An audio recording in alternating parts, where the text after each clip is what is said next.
தமிழ்நாடு மின்னுதிய மத்திய அமைப்பு தோழர்கள் அனைவருக்கும் நன்றி தெரிவித்துக் கொள்கிறேன். அதாவது பார்த்தீங்கன்னா, நான் முதல் வரும்போது நான் எந்த ஒரு கான்ட்ராக்ட்லையும் வேலை செய்யலை, எதுலையுமே வேலை செய்யலை.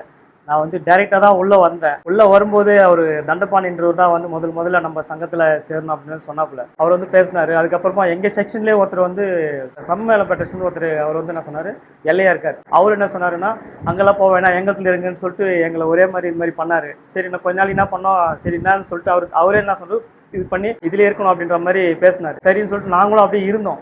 ஆனால் ஒரு சில கட்டாயத்தினால என்ன பண்ணால், நான் நிறைய யூனியன் மூலிமா போய் நிறைய இது பார்த்துருக்கேன். ஆனால் அவர் பார்க்கும்போது எங்கள் யூனியனுக்கு அந்த கேங்மேனை பற்றி ஒரு வார்த்தை கூட தெரியும் பேசுனதே இல்லை. நான் ஒரு நாள் என்ன பண்ணேன், எங்கள் பசங்களை கூட எங்கள் 4 பேர் இருக்கோம், பேசி தீர்த்துக்கும் போது திடீர்னு இந்த மாதிரி நம்மளை பற்றி பேசலி, நம்ம எதுக்கு அந்த யூனியனில் இருக்கணும் அப்படின்னு வெளியே வந்துட்டு திருப்பி நம்ம ஞானமூர்த்தி இது மாதிரி நம்ம ட்ரெயினில் வந்துட்டு போயிட்டு இருக்கோம். அவங்க மூலிமா பேசும்போது இந்த மாதிரி நீ இதில் வா, நம்ம பண்ணித்தரோம், நம்ம எல்லாமே பண்ணிக்கலாம் அப்படின்னு சொன்னாங்க.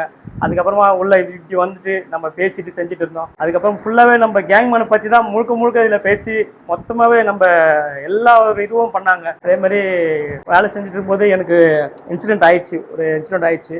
அப்போ வந்து இது மாதிரி ரொம்ப டார்ச்சலாக ஒரு மாதிரி பண்ணாங்க. அவர் எல்ஐன்னு ஒருத்தர், அவர் கூட வேலை செய்யணும், அவங்க கூட போடுவோம் அப்படி இப்படின்னாங்க. அப்புறம் அவர் வெங்கடேஷ் ஏன்னு ஒருத்தர் இருந்தார், அவர் முருகானந்த சார். அவரு தான் ஒரு நாள் ஜெகநாதன் அந்த ஸ்ட்ரீட்டில் வரும்போது அவர் பேசினார், உங்கள் ஏஐ நம்பர் கொடுங்க அப்படின்னாரு. அப்போயே அவர் ஃபோன் பண்ணி இந்த மாதிரி நம்ம ராம்ராஜ் நம்ம எப்படி சொல்றதுன்னா நம்மளுக்கு ரொம்ப வேண்டியவர், அவரு கொஞ்சம் பத்திரமா பார்த்துங்கன்னு அவர் சொன்னார். அதுக்கப்புறமா அவரு எங்கிட்ட கொஞ்சம் மரியாதை அப்படின்னு நடந்தார் கொஞ்ச நாளைக்கு அப்படி இருந்து. அதுக்கப்புறம் அப்படியே திருப்பியும் அந்த இது வந்துச்சு. அதுக்கப்புறம் மேலும் நான் வளர்ந்துட்டே வந்தேன், அப்படியே போயிட்டே இருந்துச்சு. திரும்பி இப்போ என்னோட சூழ்நிலை எப்படின்னா, எங்கள் ஒய்ஃப் வந்து பைக்கில் திருப்பதிக்கு போயிட்டு இருக்கும்போது ஒரு மாதிரி பைக்கில் விழுந்து லாரி வந்து ஏறி ஆக்சிடென்ட் ஆகிடுச்சு. இப்போ அந்த ஒரு மன கஷ்டத்தில் இருக்கேன். எனக்கு 2 குழந்தைங்க இருக்காங்க, ஒரு 4 வயசு பொண்ணு, 6 வயசு பையன். அதாவது அன்னைக்கு நானும் கூட சொல்லி அல்லனாக்கா கிட்ட சொல்லி அன்பான கிட்ட சொல்லி அப்புறம் வந்து பேசணும், என்னோட இதெல்லாம் அக்கா கிட்ட கொடுத்தேன், சார்கிட்ட நான் சொல்கிறேன் அப்படின்னு சொல்கிறாங்க. அது மூலிமா எனக்கு ஏதாவது பண்ணி தரேனாங்க. அதுக்குள்ளே நம்மளோட கோரிக்கை வந்து ஃபீல்டு ரெசிடெண்ட்டாக மாற்றுறதுன்றது ஒரு முக்கியமான கோரிக்கையை பண்ணணும். அதுக்கப்புறம் நான் எல்லாத்தையும் உங்களுக்கு பண்ணித்தரேன் அப்படின்னு சொன்னேன். சரிக்கா அப்படின்னு சொல்லிட்டு இப்போ முக்கியமாக நம்ம கேங்மேன்லேருந்து ஃபீல்டு ரெசிடென்ட் வரதான் நம்மளுக்கு முக்கியன்றதால நானும் அவங்களை எதுவும் போஸ்ட் பண்ணல. நம்மளுக்கு ஏன்னா அதுதானே முக்கியமான. இப்போ ஃபீல்டு ரெசிடென்ட் மாற்றோம்னா அதுக்கப்புறம் நம்ம எங்கேனாலும் போய்க்கலாம். இப்போ கேங்மேனாக இருந்தால் நம்மளுக்கு அந்த இடத்துல மாற்ற முடியாது, இந்த இடத்துல மாற்ற முடியாது சொல்லும்போது, இப்போ நான் ஃபீல்டு ரெசிடென்ட் மாற்றினேன்னா நான் எங்கே நினைக்கணும் அங்கே போகலாம். அதுதான் அக்காவும் அதுமாதிரி சொன்னாங்க. சரி முதல்ல அதை பண்ணிடலாம்க்கா அப்படின்னு சொல்லிட்டு அவங்களும் நான் இது பண்ணல. அப்புறம் சார்கிட்டே நான் சொல்லியிருக்கேன், எனக்கு கொஞ்சம் அது கொஞ்சம் பண்ணி கொடுத்தா கொஞ்சம் நல்லா இருக்கும்னு நினைக்கிறேன். அதே மாதிரி சிஐடியில் வந்து நிறைய பேர் வந்து சொன்னாங்க, உங்களுக்கு என்ன வேலை என்ன பண்ணி. எங்கள் செக்ஷனில் ஒரு ஒயர்மேன் வந்து அதாவது வந்து கார்பரேஷன் ஆஃபீஸ் எங்கள் ஆஃபீஸு கூட ஒன்றா தான் இருக்கும், அவங்க ஃப்ரெண்டாக இருப்பாங்க, செய்வாங்க. அவங்ககிட்ட வந்து எங்கள் ஒயர்மேன் வந்து என்ன பண்ணார், அவங்க என்ன கையெழுத்து போட்டுவாங்க தெரியுமா, இவங்க என்ன கையெழுத்து போட்டுவாங்க தெரியுமா, இவங்க என்ன கையெழுத்து போட்டு வந்தீங்க, அந்த வேலையை தான் சைன் பண்ணீங்க அப்படி இப்படின்னு எங்களை ஒரு மாதிரி தரக்குறா பேசிட்டே இருந்தாங்க. அதுக்கப்புறம் பொதுச் செயலாளர் வந்து என்ன சொன்னாருன்னா, நீங்கள் உங்களுக்கான வேலை இதுதான் நீங்கள் பண்ணணும், நீங்கள் இப்படியே பண்ணுங்க, யார் உங்களுக்கு மெமோ எடுத்துனுவாங்க, இதை வச்சு நான் அவங்களுக்கு என்ன பண்ணுமோ நான் பண்ணுறேன் அப்படின்னு சொல்லிட்டு எல்லாம் அக்கா ஒன்று முழுக்கொண்டு அன்பான முழுக்கொண்டு அன்றைக்கி எங்கள் ஆஃபீஸில் ஏஐ ஆஃபீஸில் வந்து அந்த லிஸ்ட்டை கொடுத்து பேசினாங்க.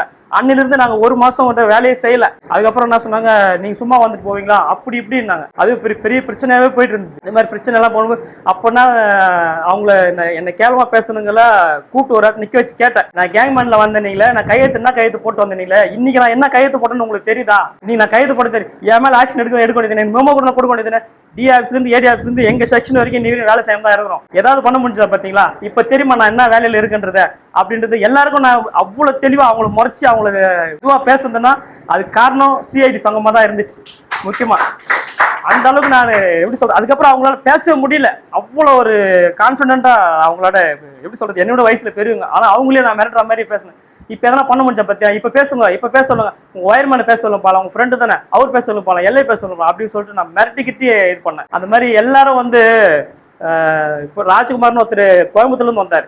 அவர் கூட நம்ம ஏரியாவில் எந்த சங்கம்னாலும் அவருக்கு அங்கே இருந்தார், அந்த இடத்துல எப்படி இருந்தாரு தெரியல, இங்கே வந்து கேட்டார் இது என்ன சங்கம் நல்லா இதுவாக இருக்கும் நம்மளுக்காக போராடுறாங்க செய்கிறாங்கன்னா, சிஐடியில் வந்துரு, சிஐடி சங்கம் நல்லா நம்மளுக்காக ரொம்ப இதுவாக போராடுறாங்க பேசுகிறாங்க, நம்ம இதில் வந்தால் நம்மளுக்கு ஒரு நல்ல இது இருக்கும், ஏன்னா எல்லா ஒரு கோரிக்கையிலும் நம்மளோட ஒரு கோரிக்கை அதில் இல்லாமல் இல்லை, அது முக்கியமான இதுவாக இருக்குது, அதனால நீ இதில் வான்னு சொல்லிட்டு அவன் தம்பி சொன்னான். தம்பி அதே மாதிரி இந்த செக்ஷனில் இருக்கான். அதே மாதிரி எல்லாரும் சொல்லுங்க, எதுவாக இருந்தாலும் உங்களுக்கு உங்கள் செக்ஷனில் என் செக்ஷனில் பிரச்சனை இருக்குது, ஆனால் எல்லா செக்ஷன்லையும் பிரச்சனை இருக்கும். எல்லாரும் சொல்லுங்க. இது மாதிரி என்ன இருந்து உங்க செக்ஷன்ல யார் யார் இருக்கு அதிகாரி இருக்காங்களோ அவங்க சொல்லுங்க. அவங்க பேசி உங்களுக்கு என்னவோ அதை இது பண்ணி கொடுப்பாங்க. அதாவது எனக்கு தெரிஞ்ச வரைக்கும் நான் எல்லார்கிட்டையும் சொல்லிட்டு தான் இருக்கேன். எல்லாத்தையும் நல்லா பண்ணி தருவாங்க, நம்மளுக்காக நிக்கிறாங்க, பண்ணி தருவாங்க. சிஐடி வழியில வாங்க, சிஐடில உங்களுக்கு என்னவோ அதை நீங்க கோரிக்கை வைங்க, அவங்க பண்ணி தருவாங்க அப்படின்ற ஒரு நம்பிக்கை நான் கொடுக்குறேன். அதே மாதிரி நீங்க எல்லாரும் இருக்கிறவங்க அடுத்த சங்கத்துல இருக்கிறவங்க கூட நீங்க சொல்லுங்க, அவங்களால முடியாத கூட நாங்க பண்ணி தர்ற மாதிரி சொல்லுங்க. அப்படி சொன்னீங்கன்னா அவங்களும் வருவாங்க, நம்மள கூட நின்று சிஐடிக்காக வழி நடத்தி எல்லாத்தையும் போராட்டமா இருந்து எல்லாத்தையுமே பண்ணி தருவாங்க. எல்லாருக்கும் என்னோட நன்றியை தெரிவிச்சுக்கிறேன்.